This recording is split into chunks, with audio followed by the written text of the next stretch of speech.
প্রতিটি বাবা মায়ের কাছে সন্তান অনেক ভালোবাসার সম্পদ। একটা সন্তানের মনে কষ্ট লাগলে বাবা মা কষ্ট পায়। সন্তান কিছু চাইলে সেটা কিনে দিতে না পারলেও বাবা মা কষ্ট পায়।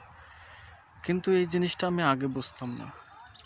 যখনই আমি সন্তানের বাবা হয়েছি, ঠিক তখন থেকেই আমি এটা বুঝতে শিখেছি এবং বুঝতে পারি যে একটা সন্তানের প্রতি বাবা মায়ের কতটা ভালোবাসা, একটা বাবা মা তার সন্তানকে কতটা ভালোবাসে।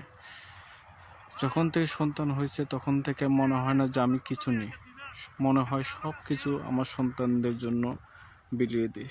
চেষ্টা করি তাদেরকে হাসি খুশিতে রাখা, তাদেরকে ভালো রাখা। তাই এটা যাই বাবা মা না হবে সেটা বুঝবে না যে সন্তানের প্রতি বাবা মার কতটুকু ভালোবাসা। তাই আজ আমি বাবা মায়ের প্রতি খুব ভালোবাসি। ভালো থাকবেন আমার বাবা মা, সুস্থ থাকবেন।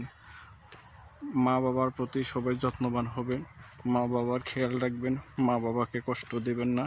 মা বাবার মনে কখনো কষ্ট, বাবা মা তো বাবা মা, সে গরিব হোক বড়লোক হোক তাতে কোনো যায় আসে না।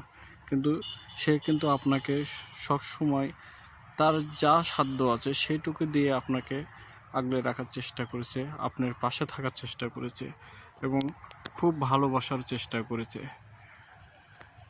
তাই প্রতিটি বাবা মায়ের প্রতি রইল আমার হাজারো সালাম। আসসালামু আলাইকুম। আজ এই পর্যন্তই। ভালো থাকবেন, সুস্থ থাকবেন। খোদা হাফেজ।